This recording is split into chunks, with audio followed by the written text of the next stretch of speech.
Hello, beautiful people, and welcome to Drawing Down the Dragon. I'm Snappy, and thank you for joining me for our evening adoration to the Muses. We gather with the sunset and cry out in loving adoration to the Great Mother, the twins, and the Muses, the one, duality, and generation. And we ask the Muses to sing in us the songs of inspiration, to guide us in our daily wanderings, and to teach us to listen and perceive with reasoned clarity. Thank you all for joining me. Now let us light our candles and begin our rite.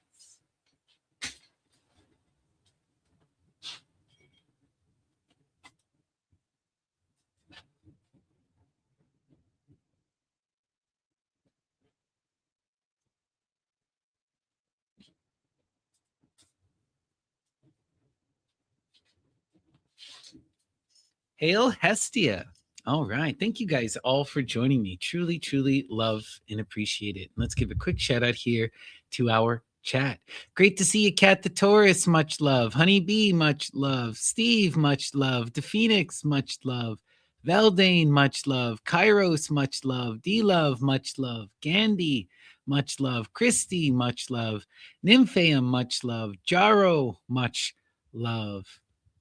All right. Amazing. It's so great to be here with you all. Truly, truly love and appreciate it. So let's begin by discussing the astrology. We find ourselves under the moon in Libra, harmonious, communicative, empowered Libra, energy that takes us to the heights of the ideal, that calls us into loving flow, into harmony, to recognize the other and to stand up for truth and justice, to make the changes that are necessary to come into harmony, and to be willing to act and to uphold and to uplift that true empowered justice. This can be really powerful energy, truly beautiful energy. Energy that can lead to real understanding and community, that can bring us together in fun and revelry, right?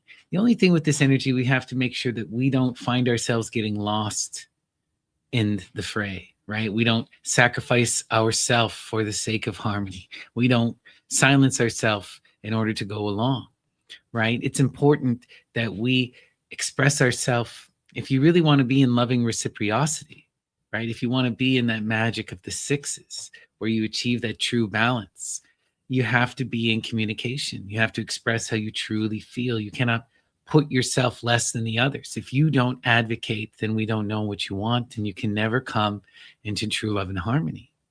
So there is that tendency with Libra. It's the best of tendencies, but don't neglect the self, right? Make sure that you advocate for yourself as much as you advocate for others under this energy.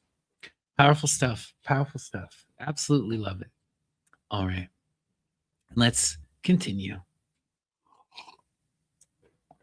Let's now discuss our title here. Oh, Venus Amathusia. And this particular epithet of Venus comes from a city name on the island of Cyrene, where she was most enthusiastically worshipped. And it appears in a poem by Friedrich Schiller. And Friedrich Schiller was the best friend and partner, writing partner and collaborator of Goethe.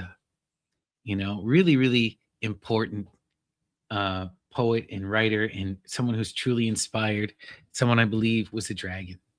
And the poem we're going to read here, the first one, is called The Greek Gods. So let me bring this up. All right. The gods of Greece, sorry. The gods of Greece. All right. Friedrich Schiller. Ye in the age gone by, who ruled the world, a world how lovely then, and guided still the steps of happy men in the light leading strings of careless joy. Ah, flourish then your service of delight. How different, oh, how different, in the day when thy sweet fanes with many a wreath were bright, O Venus Amathusia. Then, through a veil of dreams woven by song and truth's youthful beauty glowed, and life's redundant and rejoicing streams gave to the soul a soul where'er they flowed. Man gifted nature with divinity to lift and link her to the breast of love. All things betrayed to the initiate eye the track of gods above. Where lifeless fixed afar, a flaming ball to our dull senses given. Phoebus Apollo in his golden car, In silent glory swept the fields of heaven. On yonder hill the oread was adored. In yonder tree the dryad held her home, and from her urn the gentle naiad poured the wavelet's silver foam. Eubea chased Daphne wreathed. Yon stone was mournful Niobe's mute cell. Lo, through yon sedges pastoral syrinx breathed, and through those groves wailed the sweet Philomel. The tears of Ceres swelled in yonder rill, tears shed for Proserpine to Hades borne, and for her lost Adonis yonder hill heard Cythera mourn. Heaven's shapes were charmed unto the mortal race of old Deucalion. Pyrrha's fair daughter, humanly to woo, came down in shepherd guise. Latona's son, between men, heroes, gods, harmonious then. Love woes, sweet links, and sympathies divine. Blessed Amathusia, heroes, gods, and men, equals before thy shrine. Not to that culture gay, stern self-denial, or sharp penance wane. Well might each heart be happy in that day, for gods, the happy ones, were kin to man. The beautiful alone, the holy there. No pleasure shame the gods of that young race, so that the chaste Kamene favoring were, and the subduing grace. A palace every shine, your sports heroic, yours the crown of contests hallowed to a power divine, as rushed the chariots thundering to renown. Fair round the altar where the incense breathed, moved your melodious dance inspired, and fair above victorious brows the garland wreathed, sweet leaves round odorous hair. The lively fiercest swinger in the wild car the exulting panthers bore, announced the presence of the rapture bringer, bounded the satyr and Blythe's fawn before. And Maenads, as the frenzy strung the soul, hymned in their maddening dance the glorious wine, as ever beckoned to the lusty bowl the ruddy host divine. Before the bed of death, no ghastly specter stood, but from the porch of life the lip on one kiss inhaled the breath, and the mute graceful genius lowered a torch, the judgment balance of the realms below, a judge himself of mortal lineage held. The very furies at the Thracians' woe were moved and music spelled. In the Elysian grove the shades renewed the pleasures life held dear. The faithful spouse rejoined, remembered love, and rushed along the meads the charioteer. There Linus poured the old accustomed strain. Admetus, there Alcestis still could greet. His friend there once more Orestes could regain. His arrows, Philoctetes, more glorious than the meads that in their strife with labor nerved the brave. To the great doer of renowned deeds, the Hebe and the heaven the thunderer gave. Before the rescued rescuer of the dead, bowed down the silent and immortal host, and the twain stars their guiding luster shed, on the bark tempest tossed. Art thou, fair world, no more? Return thy virgin bloom on nature's face. Ah, only on the minstrel's magic shore can we the footstep of sweet fable trace. The meadows mourn for the old hallowing life. Vainly we search the earth of gods bereft, where once the warm and living shapes were rife. Shadows alone are left. Cold from the north has gone over the flowers the blast that killed their May. And to enrich the worship of the one, a universe of gods must pass away. Morning, I search on yonder starry steeps, but there no more Selene there I see. And through the woods I call, and o'er the deeps an echo answers me. Deaf to the joys she gives, blind to the pomp of which she is possessed, unconscious of the spiritual power that lives around and rules her by our blissful unblessed, dull to the art that colors or creates. Like the dead timepiece, godless nature creeps, her plodding round, and by the leaden weights the slavish motion keeps. Tomorrow to receive new life, she digs her proper grave today, and icy moons with weary sameness weave from their own light their fullness and decay. Home to the poet's land the gods are flown, light used in them that later would world discerns, which the diviner leading strings outgrown on its own axle turns. Home, and with them are gone the hues they gazed on and the tones they heard. Life's beauty and life's melody alone broods o'er the desolate void, the lifeless word, yet rescued from time's delulge. Still they throng unseen the Pindus. They were wont to cherish all that which gains a mortal life in song. To mortal life must perish. Wow, wow, wow, wow, wow. There is so much in this, so much in this poem that it's it would take me a real long time to break it all down. But there is a reason I chose this particular one. I've been on a trip lately exploring the Roman muses, the Commenai. And if you noticed, the Commenai are referenced in this poem. Specifically, one of the Commenai is called out not in name, but in symbol, right? Not in name, but in symbol. And this is a very important idea. Recognizing the muse, recognizing the voice hidden behind the words, hidden in plain sight.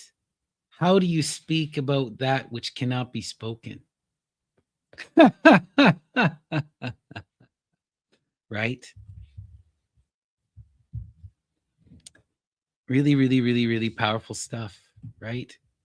Can you make out the words in the babble?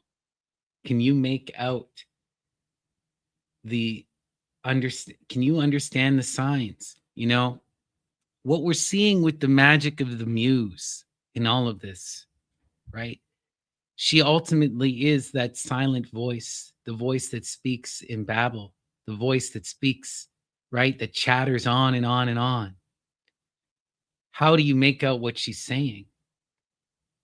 Right? You have to be able to recognize the signs and the synchronicities. We're talking about nonverbal communication, right? Learning to understand the essence of the self is recognizing how the mind even works. How do you talk to yourself in your head? This is an interesting question. You know, I was talking to my wife, Mother Rhea, and she showed me this incredible video where this researcher was doing this massive study, and it's been going on for a long, long time now, where they were analyzing people to see how their inner voice appeared, right? Was it a true dialogue in the sense of words, in the sense of having an actual conversation? And what the research revealed was that while many people interpret it as such, while many people see it in post hoc as a conversation, the reality is many of us never have a conversation in our head. That's not how our thoughts appear to us. They don't appear to you in language, they appear to you in something else, in the signs and the synchronicities, in the feeling, in the inquiry, right? The key to this magic of connecting to the muse and recognizing the inspiration is to understand how the mind communicates, the voice in the silence, right? Wild stuff. All right, let's keep reading our beautiful poetry here. So, the next poem I'd like to read by Friedrich Schiller. And you know, Schiller is someone that you can really dive into, and the muse will reveal you so much. This is a wild poem, The Bad Monarchs, Friedrich Schiller. Let me get a drink. This is wild. Earthly gods, my lyre shall win your praise, though but won't its gentle sound to raise. When the joyous feast the people throng, softly at your pompous sounding names. Shyly round your greatness purple flames, trembles now my song. Answer, shall I strike the golden string, when borne on by exultation's wing? O'er the battlefield your chariots trail, when ye from the iron grasp set free, for your mistress's soft arms joyously change your ponderous mail.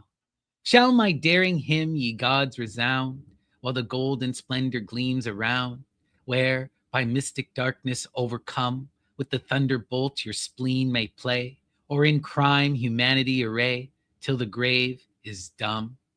Say, shall peace neath crowns be now my theme? Shall I boast, ye princes, that ye dream? While the worm the monarch's heart may tear, golden sleep twines round the Moor by stealth, as he at the palace guards the wealth, guards but coverts ne'er.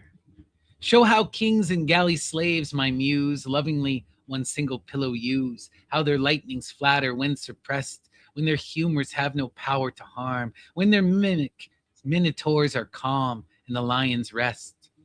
Up thou, Hecate, with thy magic seal, make the barred up grave its wealth reveal. Hark! Its doors like thunder open spring, when death's dismal blast is heard to sigh, and the hair on end stands fearfully. Prince's bliss I sing.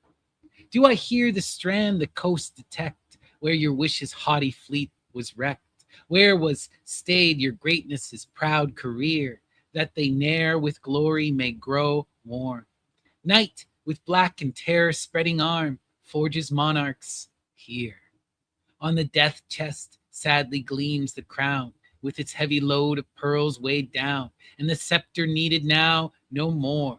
And what splendor is the mold arrayed, yet but worms are with the body paid, that the world watched o'er. Haughty plants within that humble bed, see how death their pomp decayed and fled, with unblushing ribaldry besets. They who ruled o'er north and east and west suffer now his every nauseous jest, and no sultan threats. Leap for joy, ye stubborn dumb, today, and your heavy slumber shall shake away. From the battle victory upsprings. Hearken to the trump's exulting song. Ye are worshipped by the shouting throng. Rouse ye then, ye kings. Seven sleepers, to the clarion hark, how it rings and how fierce the dogs bark. Shouts from out 1,000 barrels whiz. Eager steeds are neighing for the wood. Soon the bristly boar rolls in his blood. Yours the triumph is. But what now? Are even princes dumb? Towered me scornful echoes ninefold come, stealing through the vault's terrific gloom. Sleep assails the page by slow degrees, and Madonna gives you the keys of her sleeping room.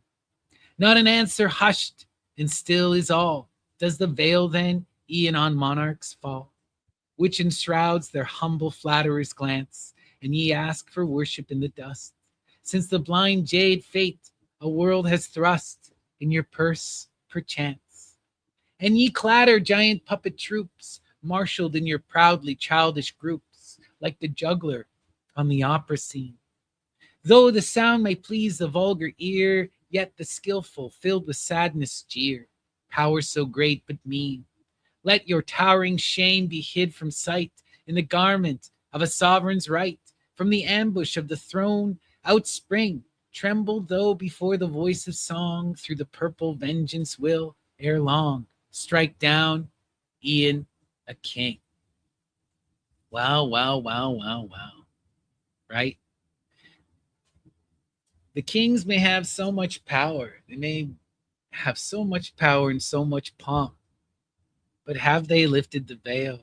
Can they hear and recognize the muse? Do they see the reality as it is? And this is funnier than you think, because who is the one who manifests the propaganda? The king. Who is the subject of the propaganda? The king. And this is the trappings of the king, right? They have fallen for their own lie. They buy into their own bull, and they bind themselves as they bind others, and suffer in stagnation and die, right? Wow, wow, wow. Profoundly subtle message in this poem, but beautiful. We continue. All right. The next one I'd like to read is called The Power of Song, and this will be the last poem we read this evening. The foaming stream from out the rock with thunder roar begins to rush. The oak falls prostrate at the shock, and mountain wrecks attend the gush. With rapturous awe and wonder lost, the wanderer hearkens to the sound. From cliff to cliff he hears it tossed, yet knows not whither it is bound. 'Tis thus that song's bright waters pour from sources never known before, in union with those dreaded ones that spin life's thread all silently. Who can resist the singer's tones? From his magic set him free, with wand like that the gods bestow. He guides the heaving's bosom's chord. He steeps it in the realms below. He bears it wandering heavenward and rocks it twixt the grave and gay on feeling scales that trembling sway. As when before the startled eyes of some glad throng mysteriously, with giant steps and spirit guise, appears a wondrous deity. Then bows each greatness of the earth before the stranger heaven born. Mute are the thoughtless sounds of mirth, while from each face the mask is torn. And from the truth's triumphant might, each work of falsehood takes to flight. So from each idol burden free, when summoned by the voice of song, man soars to spirit dignity, receiving force divinely strong. Among the gods is now his home, not earthly ventures to approach. All other powers must now be dumb. No fate can on his realms encroach. Care's gloomy wrinkles disappear, whilst music's charms still linger here. As after long and hopeless yearning, in separation's bitter smart, a child with tears repentant burning clings fondly to his mother's heart. So to his youthful happy dwelling, to rapture pure and free from stain, all strange and false conceits expelling, song guides the wanderer back again in faithful nature's loving arm, from chilling precepts to grown warm. Wow, wow, wow, wow, wow. Do you see her, the mute one, the hidden voice in the silent? Do you make the pact with her? Do you recognize what this is? You have to commit in loving adoration. The secret to all of this is found in the lover's card of the tarot. You want the power of the song, you want the gift of inspiration, you want to connect to the muse. You must cry out in loving adoration and commit to her in loving transformation. It's that simple. Recognize the eros of distance. The voice is silent, but the message is loud. Love it. All right. And hail Frederick Schiller. I hope you enjoyed those beautiful poems. And let us now begin our divination proper. And as always, we begin with our Ganapati Oracle. And we invoke Ganapati Ganesh, the divine child, the Lord of beginnings, the guardian of the threshold, and the master of the spirits, the Ganas. And we ask Lord Ganapati to send us an inspiring message through the cards and to help ensure that our words are heard by those who need to hear them. So Lord Ganapati, what is today's empowering and inspiring message? Let's take a look. All right. Inspire. Positive outlook 29. 29. Right? Wow. Beautiful. The 29 is incredible energy, right? Because this is the magic of love. We were just talking about the power of love, and we have the 2 and the 9. The 2 is the magic of love, the power of Eros, the 2 of cups, the 2 of connection, of recognizing the other, the magic of the high priestess. Who are we committing to in loving adoration? We're committing to the highest, right? Aphrodite Urania. And we are committing to that image and going through the process of divine imitation to rise to the heights of the ideal and meet her. And how do we do that? You must embrace this positivity. You must see the beauty inherent in all things. You must recognize her call and strive to listen, strive to connect, and be in that joyous wonder, right? Bacchus recognizes the distance and loves it, revels in it, cries out anyway, strives for it, right? This is profound stuff. The positivity can shape and transform our whole reality. The other half of this is the 9, right? The 9 is the height of the height of the sequence, right?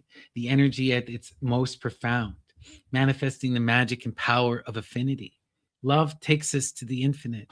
Love takes us to the heights. Love is what will transform us, right? When we recognize the other and we go through that willing process of refinement, shedding our ego in order to commit to her, right? We understand this. The lover's card is a profound commitment. It's that alchemical wedding. And this is that magic in its most pure, right? It manifests itself as that loving positivity that transforms you, that takes you to the heights. Beautiful. All right. Absolutely love it. All right. And thank you so much, Ganapati. What a profound message. And let us now go to our fairy guardian oracle. And we invoke the spirits, the fairies, the daimones, the manes, the lares, the penates, the genii, the seleni, the satyrs, the dryads, the naiads, the oreads, the nymphi, the nereids, the curids, the coryobantes, the elves, and the gnomes. All the spirits of mind, the spirits of place, the spirits of the ancestors, the spirits of the dead, and the spirits of the elements. We invite them all in and ask them to watch over our readings and to inspire. What is the message, spirits?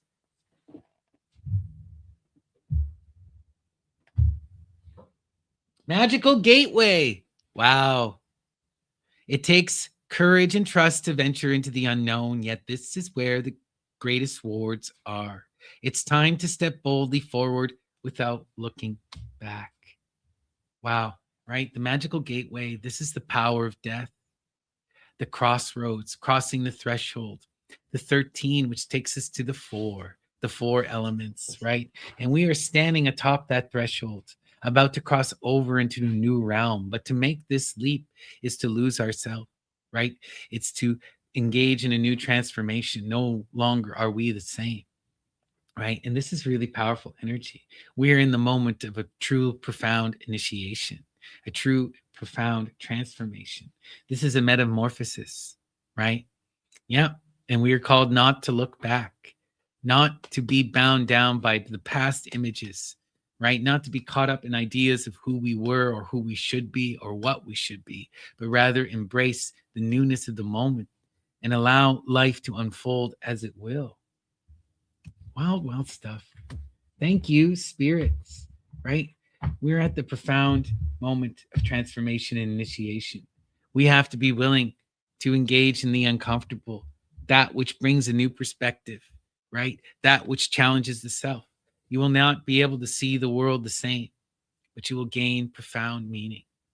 Real powerful. Love it. And with that, we're now going to begin our tarot proper. But before I do, please give me a like and a subscribe. It really does make a big difference. It boosts everything in the algorithm, and I would truly love and appreciate it. And if anyone is interested in me pulling them a few cards this evening, please send me a super chat, a super thanks, or sign up for a YouTube membership. And today we're going to begin with a 9-card Saturn square reading. So remember, this is a community reading. So you take what resonates, discard what doesn't, and trust your own personal intuition above all. All right.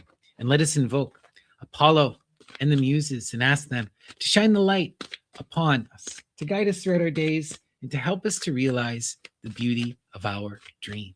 So Apollo and the Muses, what is the empowering and inspiring message from the Thoth Tarot? All right, let's take a look. Inspire. So our center card and defining image is the one, Hermes. Wow. Hermes, right? The juggler, the magician, the ass, the magus. Wild, complicated energy, but profound energy. When we see this magic of the magus, we recognize one who has gone through the totality of the cycle and risen back to the height. Now they are empowered in themselves, balanced, able to return to that childlike wonder, to perceive the world in that purity of desire and innocence, but also able to enact their will upon reality, to shape it through the power of story, and to call that story into being through the magic of song and word. This is really profound energy, right? The wielding of the elemental weapons, the calling forth of our profound will, the coming in to balance and action, right? Really beautiful. And to have this in our center, right? We're seeing, you know, the most active card in the heights of the air, right? This is that, even though this card is balanced, it engages in that willful masculine force. It is that hidden phallus energy, right? It is that penetrating force that manifests the will, right? Really powerful stuff here. And this is us engaging in that. To engage in the Magus energy is to assert your will upon reality and to profess your story. Wow. And look at that. In order for us to come into this energy of the Magus, though, we're going to have to come into profound balance and understanding. The Four of Truths is really, really powerful energy. Really powerful energy, right? Like all of the fours, right? They're very complicated and they represent the core foundations of ourself. This is the beginning of true wisdom and understanding, the beginning of cooperation, the beginnings of seeing outside of ourself and expanding our perspective through listening to others. This is really profound. These ideas form our core identity. It helps us to move beyond our limits and to continue to grow and explore, right? And this is really beautiful. We are starting to learn that if we really want to gain that profound wisdom, we have to move beyond the self. We have to come into the magic of community. We have to come into the power of science and of history, learn from the totality of humanity and its consensus, right? That's what will lead us into the heights of the sixth intellect. But before we can get there, we have to understand this energy of cooperation. We have to understand recognizing others in the perspectives that they can offer us and taking that wisdom and incorporating it into ourselves. But we also have to be careful about what these four energies are, right? Who these energies are. These, like all the fours, this energy can be truly uplifting, right? It can provide you with that core sense of understanding that'll lead to true wisdom, or it can provide you with a core deceit that'll lead to stagnation, right? That must be broken free of, right? Ultimately, the four energy is something we build upon, right? All of the wisdom of this, it's still limited. Just as we see with all the fours, all the power in the four of discs is limited. All of the luxury and loving comfort in the four of cups is limited. We're not fulfilled in the energy. We are secure in this energy, but unfulfilled. And to gain that fulfillment, we must embody the magic of the Magus, take charge and tell our story, and do it with love. Wow. Wow. Wow. Wow. Wow. Wow. Wow. Wow. Wow. How do we become the Magus? We have to tell the story for the people around us. We have to engage with the powerful people around us and learn to listen and to understand and to expand our perspective. But not only that, we have to embrace the magic of love, recognize the other, come into loving harmony and warm embrace, right? This is the energy that recognizes that profound connection, that seeks out the other. Bacchus and adoration of Venus, recognizing that magic of love, that power of joy inherent in everything. This is the power of the poets. This is positive thinking that we saw with that Ganapati energy. When you engage this magic of love, it is the recognizing of the beautiful that's inherent in everything. And the truly engaged in this energy can turn the literal shit into something beautiful, right? Because Aphrodite and Aries are inherent in everything. It's all about perspective. It's all about that empowered energy. The magic of Dionysus is that he is drunk, but what is he drunk upon? He's drunk on the muse. He's in that loving adoration energy, right? Wow. Oh, that's a great thing to point out. That's so beautiful, Gandhi. That's very true, right? The sword and the cup, right? The most important of the elemental weapons. Love it. And look at this. We're showing up as the Knight of Cups. The Knight of Cups. Beautiful, mature energy, right? The Knight of Cups is that profound romantic, the classical knight, the one that wishes to protect and save the princess, the one that wishes to manifest community, to connect to others in loving harmony, to fight and empower that community.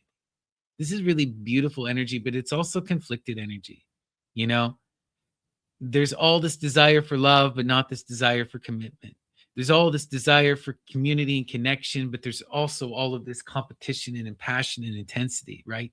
This is a knight who fights.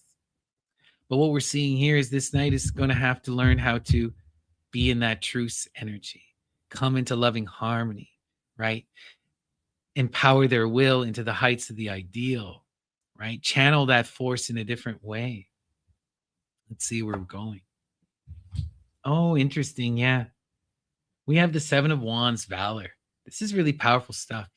What we're seeing here is like, when I'm looking here, the wisdom and the love, the knight knows what he wants. The knight knows what he's seeking, right? He understands his world and he wants love. That's why he's coming into this energy of the Magus. That's what this is about.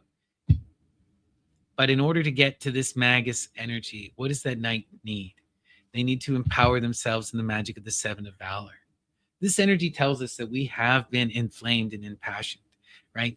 We have been on the cusp of victory, knowledge and conversation with the holy guardian angel, right? Living in true loving flow and harmony. But we've fallen out of that energy because of lack of focus. Often this energy represents, so much intensity and so much opportunity.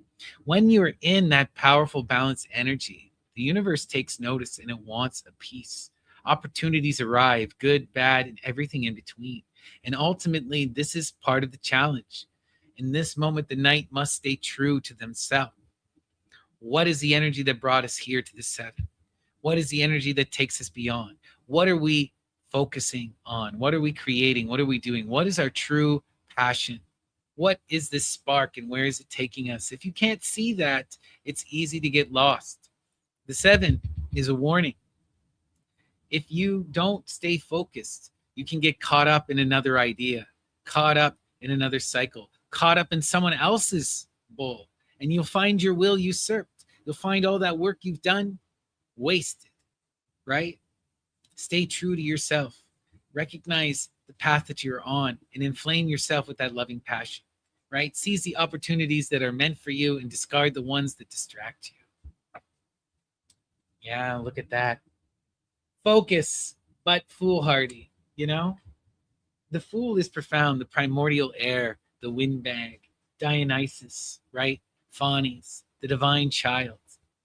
And this energy, when we see it, it's all about embracing that audacity,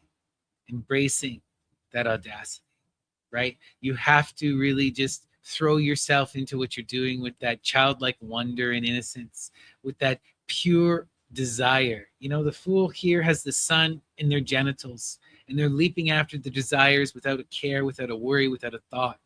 That's what we need to do. Except combine that with greater focus. If we stay true, if we can remember what that spark that led us into this was, if we can be in that innocent energy and just recognize what our true will is about, right? This is what it's about. Being in that profound energy of desire, recognizing that fire of the spark. Wow, wow, wow. That's what will take us into this magical energy of the Magus. Yeah. And why is the Magus here? Because we are manifesting all the seven. Not only the Seven of Wands, but the Seven of Failure, right? The Seven of Failure is very similar, right? Sevens represent all of this intensity, all of this opportunity, and the Seven of Discs is coming out of success. The failure is not yet fully realized. What we're seeing here is that we are overwhelmed. We are juggling too many balls, right? It's a struggle to maintain. Sometimes success is also, a struggle. You can have too much success. How do you fulfill all this success, right? And what we're seeing here is that ultimately we need to re-engage the earth. We need to take that passion and utilize it in the earth. We need a story that's going to break us out of this, right? It's going to break us out of this. In order to overcome the failure, again, the answer is focus. It's engaging the earth in a practical way, figuring out how you build things with a true understanding, right? Oh, wow. But look at that. Look at this. When we can engage in these struggles, when we can persist in the energy of the seven, where does it take us? It takes us to the completion of the cups. When we embrace that childlike wonder and audacity, it takes us to the end. The 10 of cups is satisfaction. Satisfaction, right? Profound energy here, right? This is true emotional fulfillment, right? This is having friends, family, lovers, and all in abundance, right? Being fulfilled. And then we're able to be in that charitable energy. With this, we can now return to the root of the element, empowered in our self, fulfilled in the waters, and we can share our love with others, show others how to come where we are, right? This is really, really powerful stuff. That fool is getting exactly what they want. They just have to tell their story and embrace love. They just have to be in that truth energy of not pursuing conflict, and they just have to persist in spite of this, in spite of the distractions. They can stay true. They can be in this energy and do that work of the magus. They'll come into that true loving fulfillment. Yeah, look at that. The emperor. Wow, it's not enough to be the magus. This fool is called to be the emperor. You know, the emperor is interesting because it's kind of it's similar energy to the magus in that there is this storytelling element. You know, the emperor is the visionary. The emperor is the visionary. The emperor unites people into work. There's also a secret here. How do you overcome the failure? Well, you get help from your beautiful friends and family. You bring them in and they deal with this. They break us free out of that energy. With all of this loving support, this is no longer a problem, right? How do we gain that loving support? By being in the emperor, because the emperor is the one who has a vision, has an idea, and is willing to take charge, who says, look, let's all come together and build the temple. Let's all come together and create the city. Those are the true emperors, the one who inspire real action, who have a profound unitary vision that people want to support, that people want to believe in. And that's what we're seeing us being called to. And how do we become that emperor? Again, it begins here in the center. It always begins here. The magus is the key. We have to embrace this magus energy. We have to believe we can be the visionary. We can be the one who people look to for authority, right? And we can bring us all together to cultivate the earth and pursue that loving passion, to come into loving harmony. This is really, really profound. You know, we're seeing that knight face the struggles, but then embrace that mystical energy that'll lead them to true empowerment. And this energy will take all of these connections and put them into profound transformative work, right? This is a really, really empowering reading. You know, that knight is going to break free out of this energy and rise. They're going to come into loving bliss. They're going to be that emperor. Wow, wow, wow. We just have to leap after it, tell our story, and take charge. Embrace that vision with love and communication and cooperation. That's the message. How beautiful. I hope that resonated with you. It certainly resonated with me. Amazing. And with that, we're going to go to our first donation of the evening. Thank you so much, Jaro. Really appreciate you and your loving support. Thank you so much, my dear friend. And let us pull you a couple cards. And we'll go to the Thoth Tarot by Lady Frida Harris and Aleister Crowley.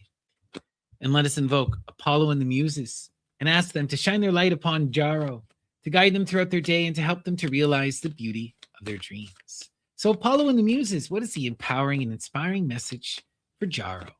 Let's take a look. Muses inspire.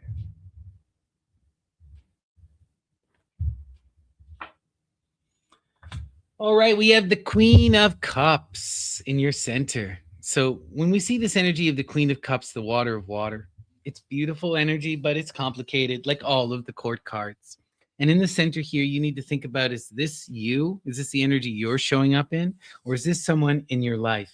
But either way, this is a major focus, something that must be reconciled with. And the thing with the water of the water, this is the queen who seeks to support the people around her with that loving emotional energy, right? She cares about everyone. She listens and she offers them that emotional support. And she strives to ensure that people are emotionally protected and listened and understood and cared for. The downside of this energy is with all that water, she finds herself very limited and she finds herself often hidden. You know, she's so quick to sacrifice the self in order to protect and fulfill others that her own true desires, her own true self remains below the waters.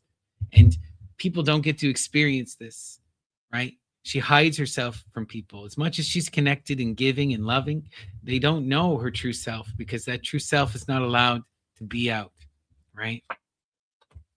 Wow. And look at that. The Queen of Cups here is called to embrace the fire, called to literally flip their pole, right? The Wands is interesting. It's the other half of love, right? When we're talking about that magic of real love, it's fire and water combined that creates that steam, you know? And this is that thing that we need to embrace is that passion, that fiery action, that desirous magic, right? The ace is what we really want in life, our highest desires, where we're called. And when we see this energy of the ace, it signifies a new opportunity, right? A new potentiality, something that has led to inspiration that's going to call you into connection and creation. And when you see this energy of the ace, you must embrace it, invoke that power of imagination and of your will, and see this energy to its heights. For the ace implies the 9 and the 10, the cycle at its absolute height and in its completion. And in this energy of desire, this is where you find the true self, right? What is the 9 of Wands at its absolute height, right? It's strength, that force that allows us to be ourselves, confident and empowered, the strength to endure, to shine brightly in spite of everything. And then the 10 of Wands, right, is the breaking free of the chains of oppression, the coming into true self acceptance and recognition, the gazing into the mirror and the seeing oneself with truth and honesty, no longer caught up in false expectations or ideals, right? This is profound. We're seeing this beautiful queen learn to pursue her desires. And ultimately, that's the thing she suppresses the most. She suppresses her desires while she fulfills the desires of everyone around her and feels that's her prerogative, right? Yeah, yeah, look at this. The 7 of Wands. There's so much fire here, right? 7 of Wands, valor, staying focused on what you truly want and what you truly desire. The only thing with the wands, right? The wands are complicated and they can take you into wild directions, but not so if you're staying in that true love energy. If you're focused, right? If you're in that pursuit of valor, you're in that virtuous energy, right? Ultimately, what we're trying to do is not just pursue limited desire, but pursue our highest desire, that spark that takes us in into connection, into loving transformation that leads us to be our best self, right? And so ultimately, with this energy of the 7 of Wands, it's calling us into that chivalrous action in the face of all of this distraction, in the face of all of these potential pitfalls. We got to inflame ourselves and stay true, stay focused, and do the work that is necessary. Wow. Ultimately, what I'm seeing here, Charo, is you're showing up in this queen energy, in this very reserved and hidden energy. And the muse is saying, now it's time to really embrace this. You got to go out and put yourself out there. And you got to stay focused on this. If you want to really come into yourself, really embrace your desires and come into understanding, then this is what you got to do. Get away from that water energy so much, you know. You're out of balance. You know, you spent so much time concerned about the people in your life, you've neglected yourself. And now the muse is saying you can't no longer. You got to figure out what this spark is. And if the ace is here, right, the muse has something to show you. She has something to show you. And the question is, do you have the eyes and ears to recognize? Can you trust in your heart and see the signs and synchronicities? And when it presents itself, will you take it? But there's a lot of power here, a lot of beauty here, a lot of growth. there's anything the Queen of Wands needs to do, it's dig in the fires, and you're doing just that. This is beautiful. This is where you're meant to be. And you're in this mature working energy. You know, you're figuring out what this is and you're staying focused on it. That's what you need to do. Who are you and what do you want? That's the question you need to be asking in this moment. You know, what do I want? You know, no longer in that selfless energy. That selfless energy has a purpose, it has a point. The queen is beautiful, but you're out of balance. You need to reconcile the fire. The fire needs to come in too. I'm not saying disconnect from the waters. You can't. You're the queen of waters. It's impossible. That's not happening. You're never going to stop caring about others, but it's them and you, right? This is what that energy is. Figure out what you need to do and also stay the queen. That's the message. Peace and love, Jaro. You're on a beautiful path. It's a struggle because it's uncomfortable, but it's uncomfortable because you're learning and growing, right? And this is where you need to be. Who are you? What do you want? And when I'm talking about want, we're not talking limited wants. This is not, I need a car. This is not, I need new shoes. You know, what do you want in the essence of your being? Why were you called into carnation? Love it. All right, that's the message. Okay, and with that, if anyone else would like me to pull them a couple cards, please send me a super chat, a super thanks, or sign up for a YouTube membership. And with that, we're going to continue. Okay. And we're going to go now and do another 9-card Saturn Square community reading.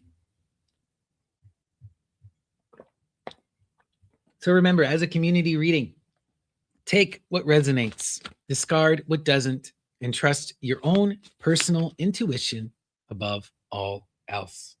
All right. We invoke Apollo and the Muses and ask them to shine their light upon us, to guide us throughout our days, and to help us to realize the beauty of our dreams. Apollo and the Muses, what is the empowering message from the tarot as color? Let's take a look. All right. Inspire.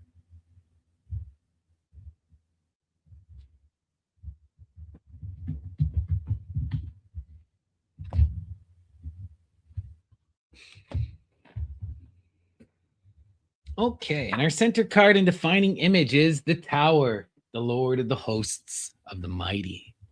Aries. Now, this is intense, right? Aries is one of the more intense energies, period. When this force appears, you got to do something. This force demands an action. You can get out of the way, but you got to get out of the way. You're going to have to react. Aries comes to upset the old growth, to bring in new life, new action, and innovation. He is the god of technology and of war, right? Truly inspiring because he forces you, but also intense, right?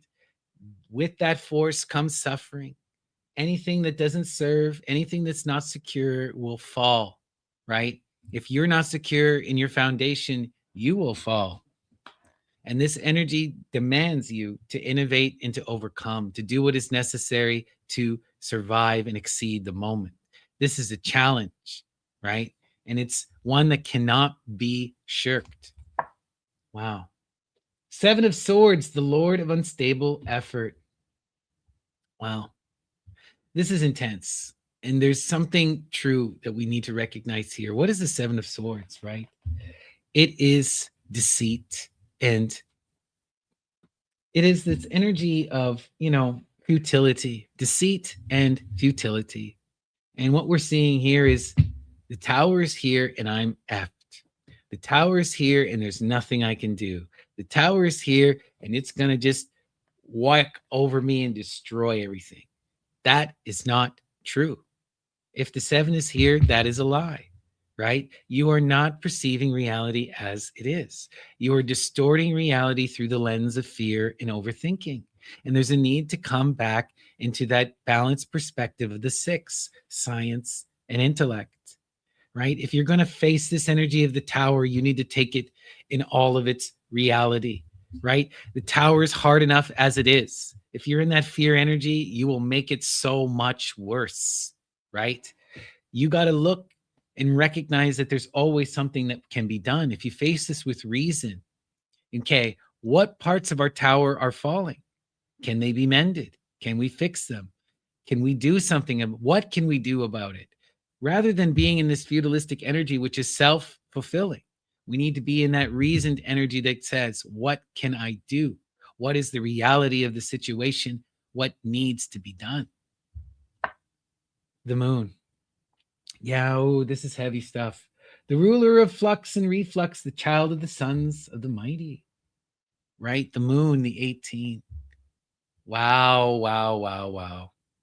You know, the 18 is trauma. It signifies deep, deep hidden trauma. This is the goddess. She comes when you need a big hug, right? This is like the 18 represents hidden stuff, hidden wounds, hidden trauma. Often, what will happen with us, right? If you experience something truly, truly horrific, the body will prevent the ego from remembering. You know, we will willingly shut out that traumatic energy and not face it. But ultimately, that energy is still there. It's still in us. It's still in our subconscious. It's still crying to come out. And it still needs to be reconciled with, right? So,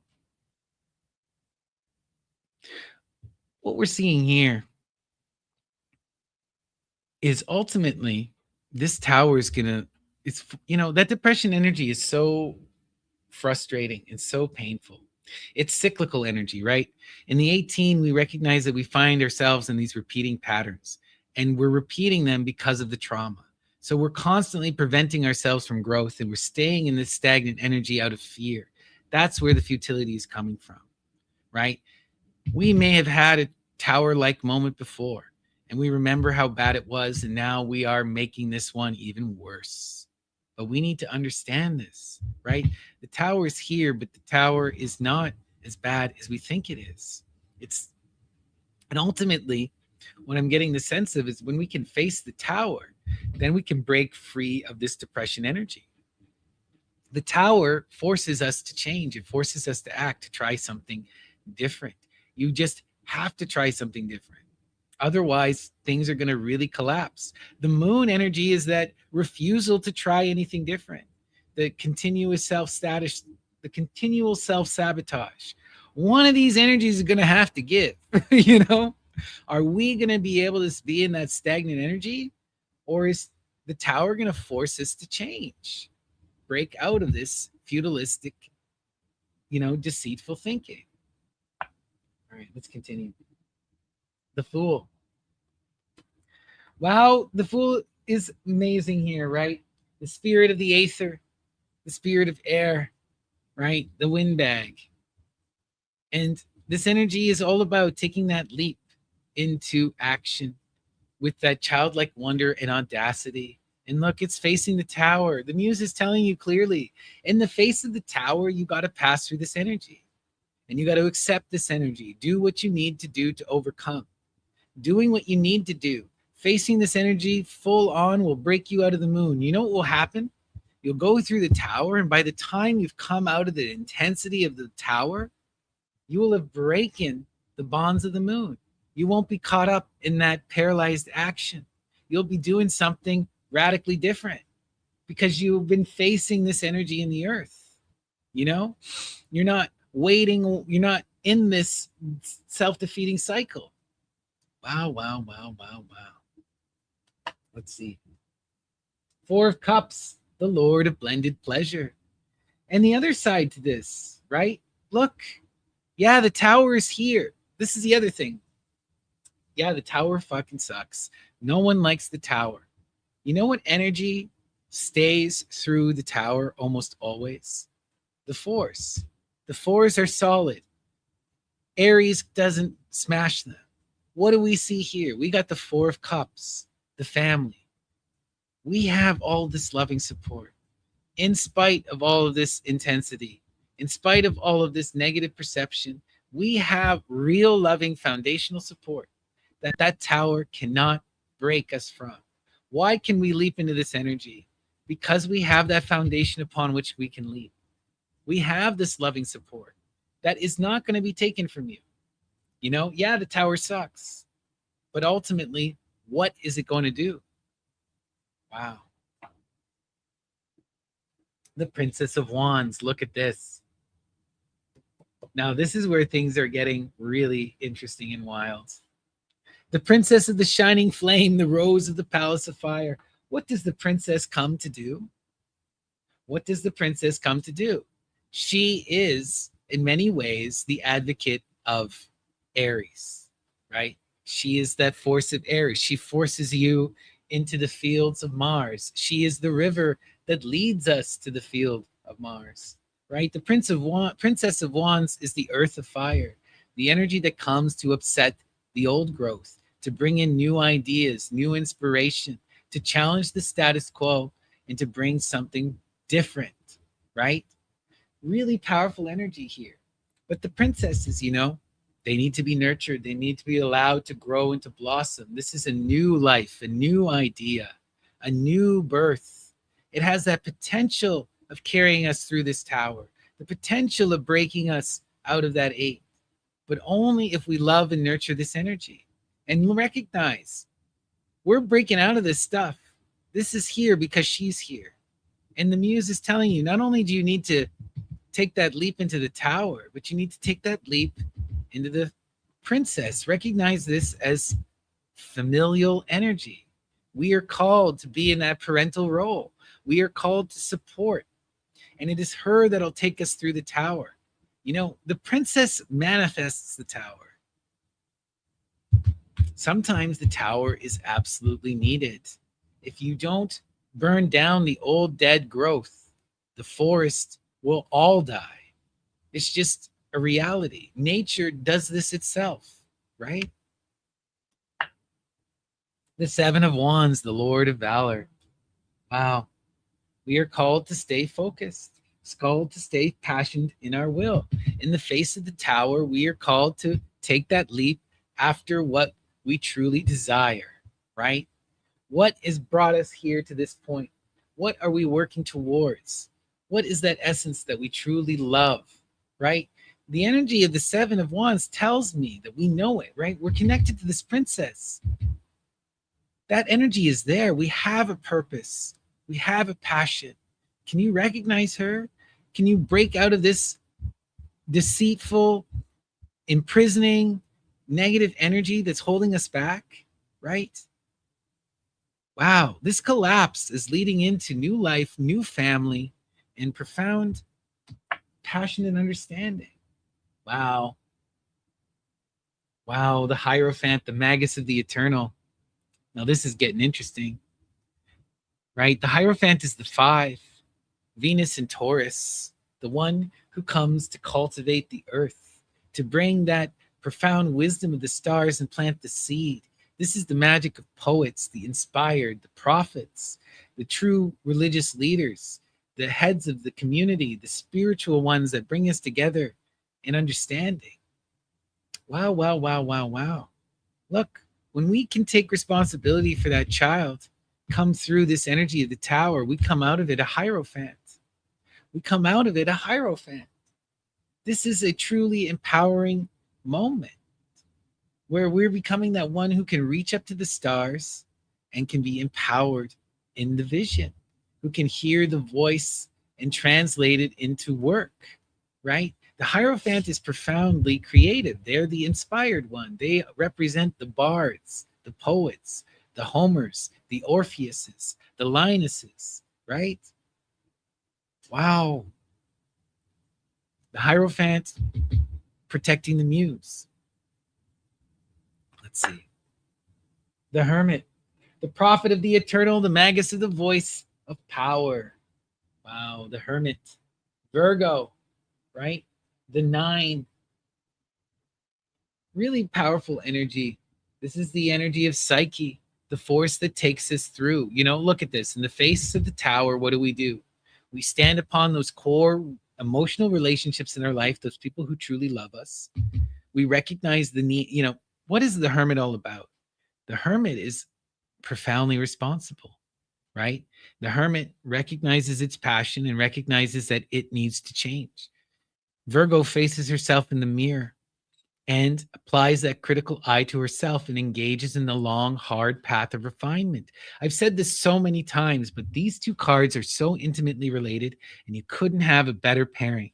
Right? Why? The 18 transforms into the 9, right? The 9 is the energy that breaks us out of this. How do you break out of those heavy traumas? You got to go into the self. You got to sit in the self and do the hard work. Face your fears and overcome them. Do the hard work of disciplined practice and action, right? The Virgo psyche is the one who goes through the trials on the earth and the underworld and then passes to the heights of the stars.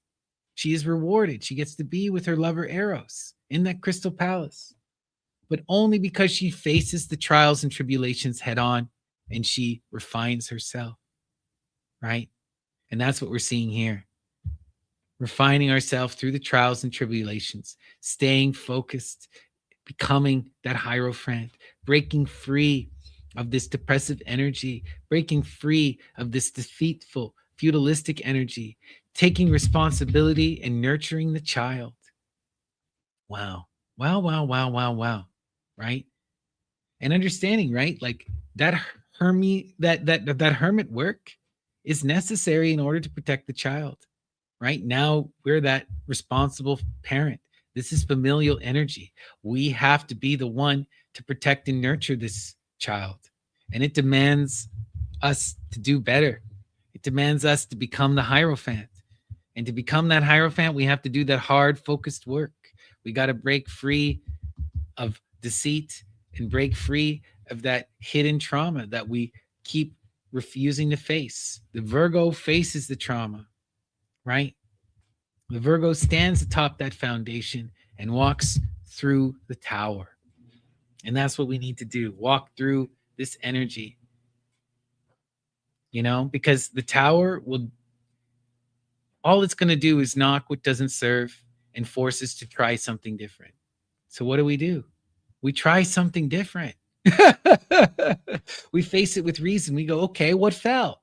How bad is my situation? We don't fall into these traps that then turn that tower into something truly, you know, destructive. The tower doesn't need to be destructive. It can be innovative. It can be empowering. It can lead to the heights of technology, right? Aries is a complicated force, and it's one of the most inspiring, right?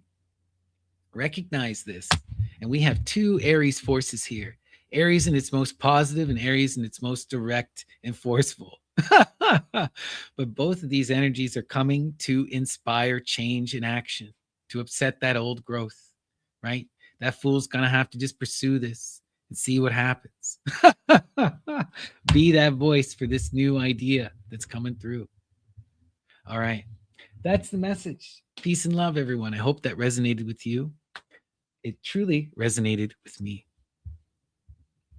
I got way too many decks. Right now, at my current location where I'm staying with my wife, I don't have all of my decks with me, and I don't believe I have any nature-based ones at the moment. Right now, I currently have at my disposal the tarot as color, which we just used.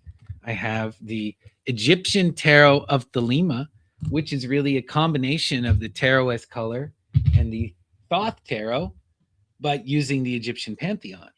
And then, of course, we got the Thoth tarot by Lady Frida Harris and Aleister Crowley. And then I have the Art Nouveau tarot, which is a recreation of the Golden Dawn tarot using Art Nouveau, which is really pretty, really fun. We have the Rider Smith Waite, the most classic tarot of all time, right? The classic Golden Dawn tarot. Most of you will recognize that imagery, of course, right, of the tarot from this particular deck. I have, I'm trying to remember this one. What's this one? Oh, here it is. What's this one called? This is called the Saravale Cessia Tarot deck. Saravale Cessia. So this is a Renaissance deck.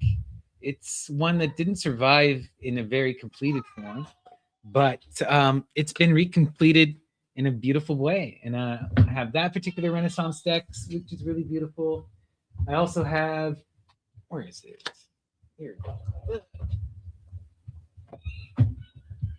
I've got this beautiful deck, which is the Golden Tarot of the Renaissance, which is another 14th century deck from Ferrara, Italy, another incomplete deck that was reconstructed, like this one, the Cessia.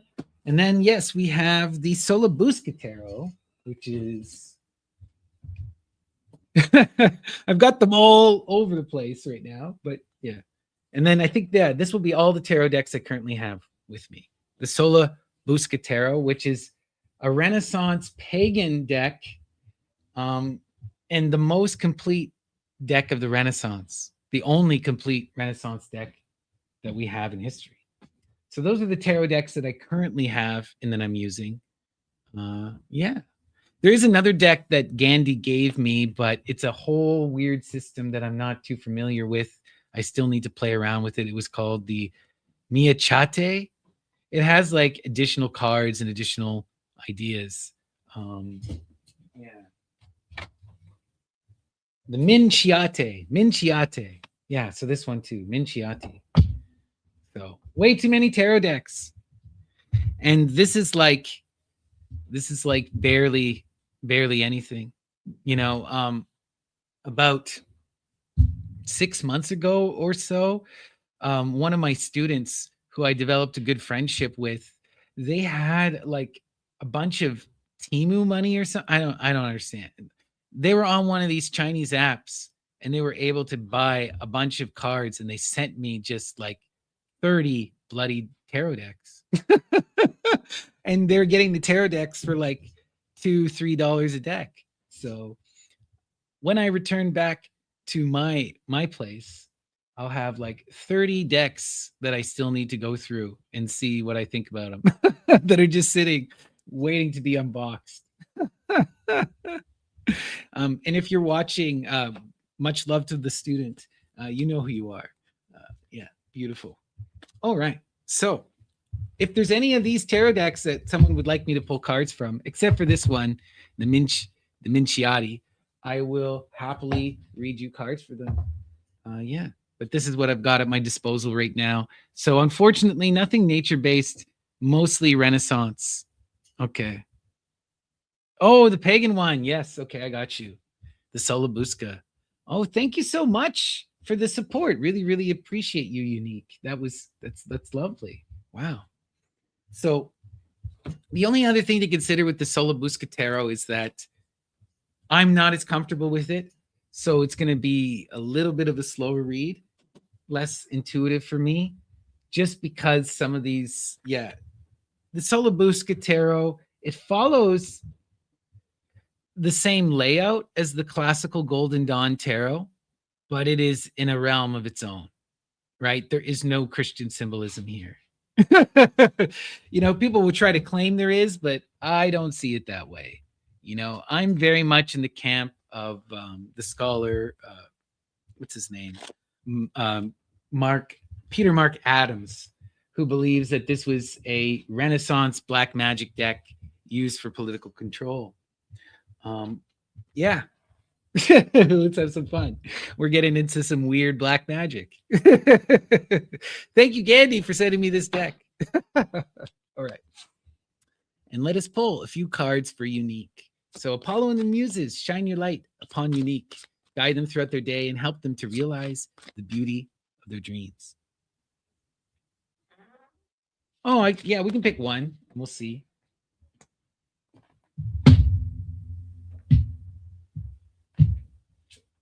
Okay, so you got the Ace of Discs. Well, let's do a 3-card read. I think it'll go okay. Ace of Discs. All right. to 21, which is the ion. And then we have the Ace of Cups. Okay, yeah, this is a straightforward reading. So nothing too out of the ordinary. Okay, so in your center, you have the Ace of Discs, right? This signifies new opportunities, new beginnings in the earth. This could mean a new job. This could mean moving into a new home.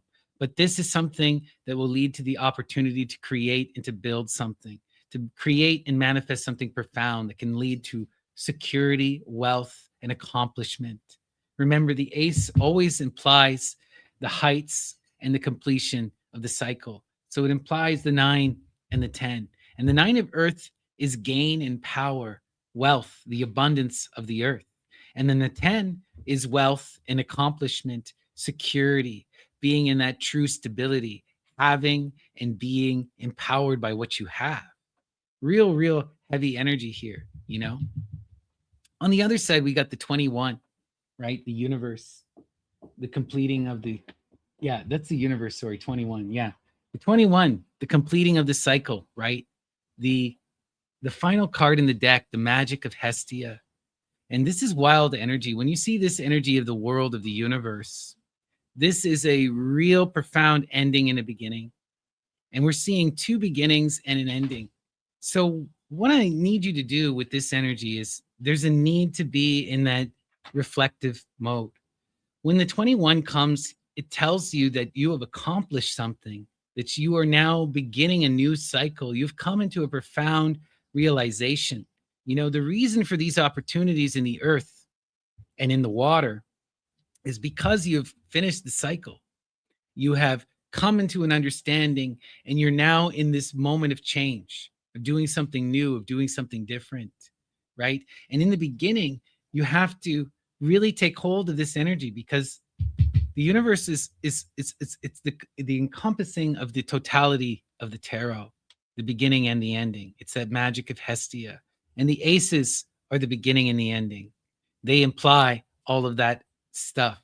So all of these cards that you've been given are all cyclical energies calling you to be in this grandiose perspective where you can see something ending and something beginning. And there's this profound message here, you know. The other aspect to recognize is that these two are deeply interconnected.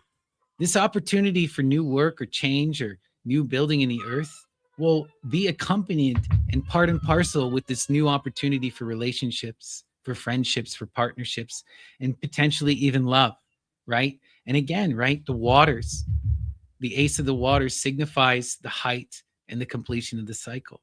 And in the water, right, that's the 9 of happiness, material happiness, a coming into loving connection, right?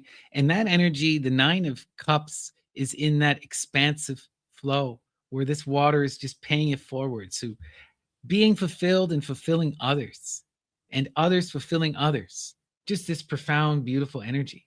And then we also have the 10, which is satiety, satisfaction, the completing of the cycle, the coming into oneself.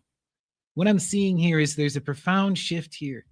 You are completing one aspect of the self and coming into this energy. You're now pursuing the earth and the water. You're now pursuing this. This is a new beginning, a new path that can take you to new empowered ways. The key to all of this is to recognize this as a new beginning, to recognize this as a potential to transform and to grow, and to see this as a profound, fulfilling energy, you know? These cards are already completed. When you recognize these opportunities and you see them in their infancy, you have to imagine them in their completion too. If you meet that beautiful person and you have that spark of connection, you got to see yourself fully going through the cycle with them. If you see this opportunity, this new job, imagine how it can take you, where it can fulfill you, where it's going to bring you, what you would do differently from the previous times. The other thing, right, is this is completion energy. You've been through this before. What is different this time? Now you're given these opportunities, no longer bound down by the past mistakes. You have an opportunity to begin anew. What are you going to do differently? Right? There's so much profound energy here, real cyclical and real magical stuff. real opportunities and growth. But you got to recognize it and be in that profound perspective. Try to see your life from outside yourself and try to see these profound elemental changes. You know, you're in a mature place right now. You're in a very profound place. You're not just beginning these as a youth, you're beginning these as someone who understands themselves because you're in that universe energy. You've completed the cycle. So now you can approach this with that profound wisdom. And you should, because you can take these energies to their absolute height. They just require that cultivation from the beginning. And that's what the Muse is demanding of you. Recognize that this is a beginning. Recognize the power and the potential here and cultivate that energy. Bring it to its height and completion. That's the message. Thank you so much, Unique. All the love in the world to you. Really appreciate you. All right. Beautiful. And if anyone else would like me to pull them a couple cards, please send me a super chat, a super thanks, or sign up for a membership. All right. How beautiful. And with that, let's continue here. What do we wish to do next? Okay. We're coming up here to almost an hour and a half. So I think we're gonna hop over and begin our sortes. All right. And the sortes is a form of bibliomancy, that is divination through literature. And we invoke the muses and ask them to send us an inspiring message through the text. And if anyone would like me to pull them a sortes message, you can also send me a donation. Today we're going to begin our sortes with the Orestian trilogy, the Oresteia by Aeschylus. So Apollo and the Muses, what is the message from Aeschylus? Inspire. Okay.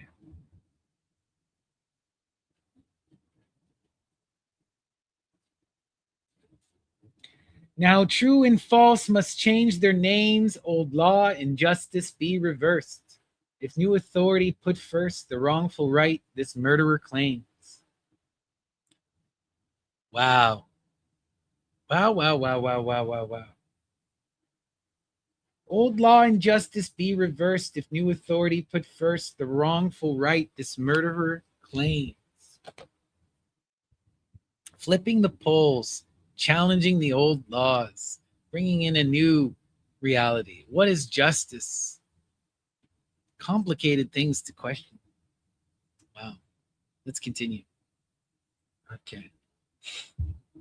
We're going to go now to Gandhi's donation here. All right. So let's see. Oop. Gandhi, we'll go to the Thelema deck. Okay.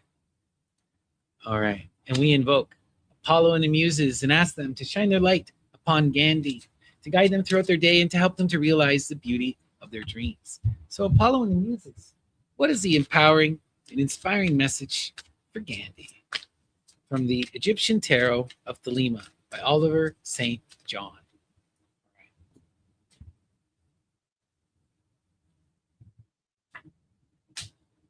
Shenut, Gemini, the six, the lovers, the alchemical path, right? Wow, the alchemical wedding, the perfected middle path. This is heavy, powerful energy, right? When you see the lovers card, you're called into profound commitment. You're called to recognize the other and to see yourself reflected therein, to go through that path of refinement, and to embrace that madness, that love that carries us through the cycles until we reach the heights of the divine. Wow. Look at that. The Princess of Wands, Gandhi. The Earth of Fire, right? A new life, new creation that must be protected and allowed to come into fruition, right? And she is that fire that comes to upset the old growth, to bring in new life, new generation, new inspiration, right? And this energy must be allowed to blossom and to grow. And for that, there must be that commitment, right? There must be that protection. Wow. Yeah, look at this. We have temperance, Neath 15, right? And what is the energy of temperance of art? Art is the consummation of the lover's card, right? It is the fulfillment of the lover's card. Through this energy of loving refinement, we reform the divine energyne, and then we create that which is greater than the self. We're seeing the lover's path on full display, right? We commit, we create, and we nurture. And this is what you're called to do: commit, create, and nurture. That's the message, Gandhi. Walk the lover's path. See yourself reflected in the other. Create that which is greater than you both, and love and nurture this energy. Wow. Beautiful, beautiful, beautiful stuff. Beautiful stuff. Amazing. All right. And thank you so much, Gandhi. You know, I'm leaving it in a vague sense because I believe this is a very mystical reading for you. Yeah. I knew you would like that. Okay. Beautiful. Thank you so much, my dear friend. All right. And we have another donation, this time from Jaro. Thank you, Jaro, for your second donation here. Really, really, really appreciate it. And what would you like? Would you like me to pull you a sortes or give you a tarot reading? Please let me know in the comments below. In the meantime, I'm going to continue with another beautiful sortes. And we're going to go to, let's see here, the Tao Te Ching by Lao Tzu. Muses, what is the message from the Tao? Inspire. There is no guilt greater than to sanction ambition, no calamity greater than to be discontented with one's lot, no fault greater than the wish to be getting. Therefore, the sufficiency of contentment is an enduring and unchanging sufficiency. Wow.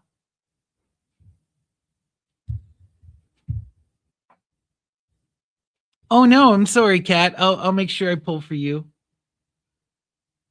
I didn't see your donation there. Thank you for letting me know. Okay, sorry about that, Kat. Wow. No guilt greater than to sanction ambition, no calamity greater than to be discontented with one's lot, no fault greater than the wish to be getting. The greatest evil is greed, Jaro. Wow, that's the message. Be wary of greed. Be wary of, when we talk about desire, we want to be talking about the highest desire, right? When we talk about ambition, we want to make sure we're talking about real ambition. These limited things that are individualistic and that call us into those things can lead to real negativity, real decrepitude, This idea of being content is profound. I always go back to King Numa, but King Numa we got to go back to, right? King Numa subsisted on bread and water. And why did he subsist on bread and water? Because he believed that that would lead to profound beauty. He said that it was good enough for those of the golden age, good enough for the ancestors, so it's good enough for me. He recognized that in that profound wanting led to expansionism, led to violence, led to war. Numa ruled for 43 years without a single war. 43 years without a war, And why? Because there was nothing that he wanted. He was satisfied with bread and with water. This is something that we just have to contend with. Reality is complicated, and look at the world in which we live. Slavery existed in order for the sugar trade to exist. The great empires of the past existed for the spice trade to exist. And our current great empire exists because of oil, right? All of these commodities that we need. If only we could be satisfied with what we have. All right. And with that, we're going to go to Kat. Okay, sorry, Kat. I got your donation here. Can you please pull a card from Thelema and 2 from the Thought? We can. I don't generally do that, but why not? Why not? All right. So, our center card from the Thoth. Let's see here. We're going to bring up my camera. Okay. So, we'll go.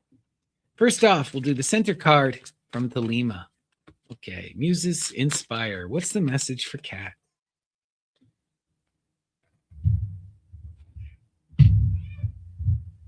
Okay. So you got the 10 of discs, wealth. Wow. That's some powerful stuff, wealth, right? The completing of the cycle in the earth, true accomplishment, true power and security, reaping the rewards of all of your just work. Real powerful, powerful stuff. Okay. And we'll go now to the thought tarot. All right. Muses, what is the message for Cat, the Taurus? Inspire. Right. Okay. Wow, Cat. Look at that. You got two tens, two tens of discs. The message is clear. Take care of the child, nurture the child, dedicate yourself to the child, right? The energy of the princess does what? The princess brings the ace to the end, manifests the 10.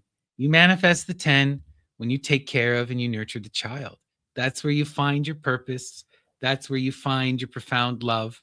That's where the growth and the security will come, right? That's the message from the muse, and you couldn't get more clear. All of the power, security, and wealth you seek will be found in that child. Nurture her and protect her, and listen to her great ideas, because she is the earth of fire. She comes to bring in new ideas. That's her whole purpose. You know this energy, it's already in your life. Accept this. You're here to nurture her for this time. This is where you're meant to be in this moment. It won't stay like that. But for now, until this cycle is completed, this is your role. You're here to protect and to love the child, to see her secured in the earth so that she can blossom into the beauty of her being. That's the message. Peace and love. Really, really appreciate you, Kat. All right. Love it. Love it. Love it. Love it. Okay. Protect that princess. Come into wealth and abundance. Right? Beauty. Okay. And with that, we're going to continue with our sortes. And if anyone else would like me to pull them a message or to give them a tarot reading, please send me a super chat, super thanks, or sign up for YouTube membership. All right. We're now going to go to Thomas More, complete poetical works. Muses, what is the message from More? Inspire. Yet spite of tenets so flagitious, which must at bottom be seditious, as no flagitious. Yet spite of tenets so flagitious, which must at bottom be seditious, as no man living would refuse green slippers, but from treasonous views, nor wash his toes, but with intent to overturn the government. Such is our mild and tolerant way, we only curse them twice a day, according to a form that's only set and far from towering, and far from torturing, and only yet, all orthodoxers believers beat him, and twitch their beards where'er they meet him. Wow.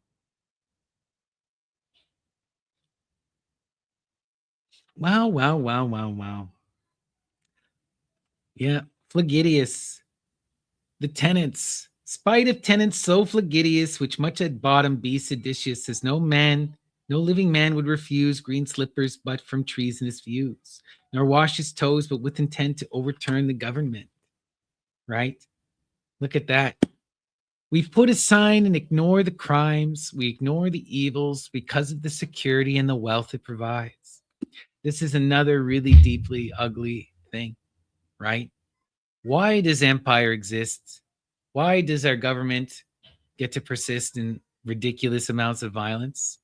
Because we allow it. Why do we allow it? Because it benefits us. This is something no one wants to admit, but this is just a truism, right? What did the Nazis want? They wanted beautiful things for their in group. They wanted socialism for their in group, right? For me and mine and not for you. That was their whole thing. And if you look at a lot of empire, that's what it becomes. That's what it becomes. Empire first. right? For me and mine and not for you, right? And people are like, look, I'm going to support it because I'm one of the in group. I get to reap the rewards. I get to benefit. I get the security. I get the money. I get the power, right? But at what cost? At the cost of the out group. What happens when you manifest an out group? Well, we see this in the myths time and time and time again.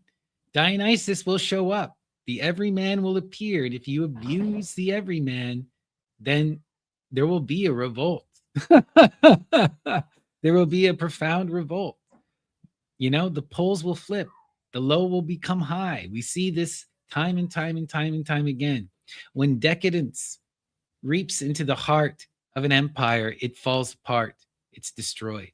You know, one of the founders of modern history is this incredible Islamic scholar named Ibn Sina. And Ibn Sina came up with this idea in like the first century AD, you know, or whenever he was around. But this is the root of history, just this understanding that empires fall due to decadence, you know, and religion allows to rile up the masses and to bring them into focus to attack. We see this time and time and time and time and time again, right? Let's continue. All right, we're going to go to of Cosmogonic Eros, Ludwig Klages. Muses, what is the message from Klages? Inspire.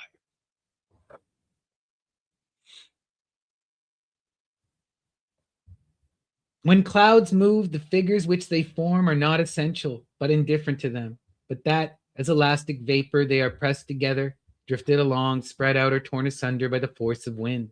This is their nature, the essence of the force which objectify them, the idea. Their actual forms are only for the individual observer. Why are thoughts the air? Well, Klages just told you in one of the most beautiful ways, because the nature of thoughts are the nature of clouds. Thoughts are like clouds. They don't have any intrinsic form. They only exist in that form while we're perceiving them. And as soon as we stop focusing on them, they transform. They're in that ever immutable way, right? Everything is in a state of flux, but the air is in the most flux, right? The most flux.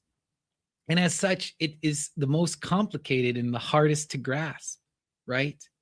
And yet it's the one that we tend to emphasize. Everyone wants to reach up into the heights of the air. Everyone wants to seek that message and that wisdom in the air.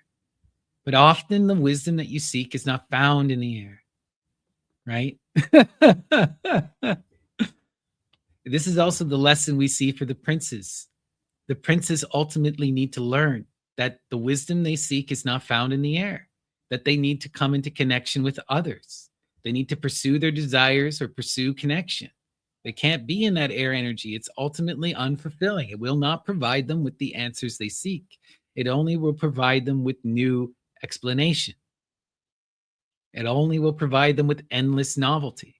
There will always be bullshit to explore, but they'll never find the right answer, right? Because the right answer is something far more simple. Who do you love? Live the life that you love the life that you live. That's it. That's it. All right. And with that, I think we're going to end it. We're now going to go to our, where is it here? Where is that book? Oh, here we go. We're going to go to the Hymns of Orpheus. And let us end today with one of the beautiful hymns. All right. Muses inspire.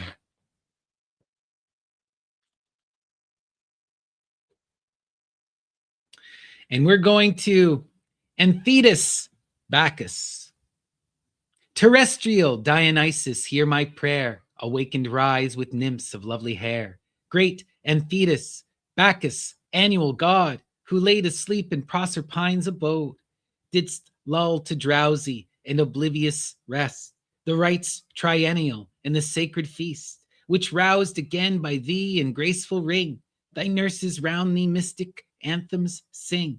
When briskly dancing with rejoicing powers, thou movest in concert with the circling hours. Come, blessed, fruitful, horned and divine, and on these rites with joyous aspect shine. Accept the general incense and the prayer, and make prolific holy fruits thy care. Hail Dionysus. How beautiful. All right. And now we cry out. Now we end with our prayer. Yeah, triennial every 3 years, right? This is one of the secrets of Bacchus, right? He's called the twice born, but he's really thrice born, right? He's really thrice born, you know? So you'll often see this kind of reference. Interesting. The triennial, right? Also, you see it with Hecate too, right? Hecate trivia, Diana of the 3 ways. Anyway, beautiful stuff. All right. Now let us end with our prayer. And we cry out in loving adoration to the great mother, the twins, and the muses, the one, duality, and generation. We ask the muses to sing in us the songs of inspiration, to guide us in our daily wanderings, and to teach us to listen and perceive with reasoned clarity. Thank you all for joining me. Peace and love, and take care. Let's now blow out our candles and end our rites.